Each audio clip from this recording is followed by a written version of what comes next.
নমস্কার, খাওন দাওনের আরেকটি পর্বে আপনাদের স্বাগত জানাই কণ্ঠে আমি বর্ষালী। আর আজকের পর্বটির শুরু থেকে বুঝতেই পারছেন এটি কোনো সাধারণ পর্ব নয়, এটি একটি বিশেষ পর্ব। আর এই বিশেষ পর্বটি যাকে কেন্দ্র করে তিনি হলেন আমার মোনালিসা ম্যাডাম। 9ই জুলাই অর্থাৎ গতকাল প্রচণ্ড বৃষ্টি মাথায় করে নিয়ে পৌঁছে গিয়েছিলাম ওনার বাড়িতে। আমি যে স্কুলে 11-12 পড়েছিলাম উনি সেই স্কুলের বাংলার শিক্ষিকা, সেই থেকেই ওনার সাথে আমার পরিচিতি। পরবর্তীকালে এই পরিচিতিটা একটি পারিবারিক সম্পর্কে পরিণত হয়। এবারের জন্মদিনে এই কুর্তিটা আমি ওনাকে উপহার দিয়েছি, বলা যায় ওনার নিজেরই পছন্দ করে কেনা, এটি আমার মাধ্যম দিয়ে এটি উপহার স্বরূপ মাত্র। এই ব্যাগটি কি সুন্দর না? এই ব্যাগটির সাথে এই কানের দুল, গলার হার সহ ওনার স্কুলেরই কোনো একজন কলিগ ওনাকে এটি উপহার দিয়েছে। আর এই যে জামাটি গায়ে ফেলে দেখাচ্ছে এটি দিদা দিয়েছে। এই যে বালাটি দেখছেন মেঘা হাতে পরিয়ে দিচ্ছে, এই বালাটি দিয়েছে ওনার এক মাস্তুতো ভাই, যাকে উনি ভীষণ স্নেহ করেন, ভালোবাসেন। রাজা সমস্ত উপহার পরিধান করার পর মেঘা ওনাকে সুন্দরভাবে সাজিয়ে দিচ্ছেন। একটু লিপস্টিক, চোখে কাজল, টিপ আর একটু সুন্দর করে চুল বেঁধে দেওয়ার মাধ্যমে উনি আজকে জন্মদিনের জন্য প্রস্তুত।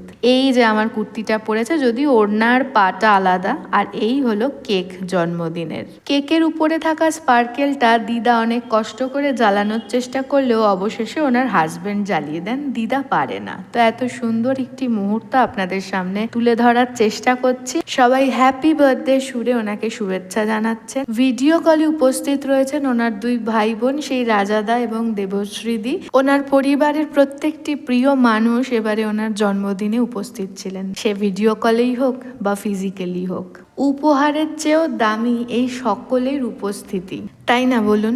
প্রত্যেকটা মানুষের আমার মনে হয় জীবনের শক্তি তার পরিবার। পরিবারের মানুষজনগুলো যদি তাকে আগলে রেখে ভালোবেসে ঘিরে থাকে, তাহলেই তার জীবনের সব থেকে শান্তি সুখ বজায় থাকে, তাই না বলুন? আপনারা আশীর্বাদ করবেন উনি যেন এইভাবেই ওনার হাজবেন্ড, ওনার মেয়ে, ওনার মা সবাইকে নিয়ে ভীষণ ভালো থাকে এবং আনন্দে থাকে, সুখে থাকে। উনি এবং ওনার পরিবারের প্রত্যেকটি মানুষ যেন সুস্থ থাকে, আপনারা সবাই প্রার্থনা করবেন। বেসিক্যালি ওনারা প্রত্যেকেই ভীষণ ভালো মানুষ, জানেন তো? তাই আমি জানি ভালো মানুষদের সাথে ভালোই হবে, তাও আপনারা প্রার্থনা করবেন। এই ওনার জন্মদিনের কেক ভীষণ ভালো খেতে ছিল, জানেন তো, হেভি টেস্টি। আমি আমার এইচএস পাস আউট করার পরের বছর 2010 সালে প্রথমবার ওনার জন্মদিনে ওনার বাড়িতে উপস্থিত হই। কেক, গিফট, বেলুন ইত্যাদি নিয়ে। মেঘা তখন অনেক ছোট, বেশ আনন্দ পেয়েছিল, মজাও পেয়েছিল। সেই থেকে আমি বিন বুলায়ে মেহমান, মানে আমাকে ডাকা হয় না, আমি জোর করেই যাই বলা যায়। মানে আউটসাইডার হিসেবে আমি একমাত্র মানুষ যিনি ওনার এই জন্মদিনে অংশীদারিত্ব নিই। এটি বেসন দিয়ে আলু ভাজা। এটি নিয়ে একটা মজার ব্যাপার আছে। দিদা অর্ডার করেছিল হোম ডেলিভারিকে আলুর পকোড়া। তারা আলুর পকোড়া কনসেপ্টটা বুঝতে না পেরে বানিয়ে ফেলেছে আলু বেসন দিয়ে ভাজা। খেতে ভালোই হয়েছিল, যাই হোক। এবার চলুন মেন কোর্সে যাওয়া যাক। এই বৃষ্টি বাদলের কারণে এবারে আন্টির জন্মদিনে মা যায়নি, তাই আমিও বেশি দেরি না করে বসে পড়েছিলাম খেতে। 2010 থেকে 2026 দেখতে দেখতে 16টা বছর, 16টা জন্মদিন আমি এইভাবেই বিন বুলায় মেহমান হয়ে অত্যাচার করে এসেছি ওনার বাড়িতে গিয়ে।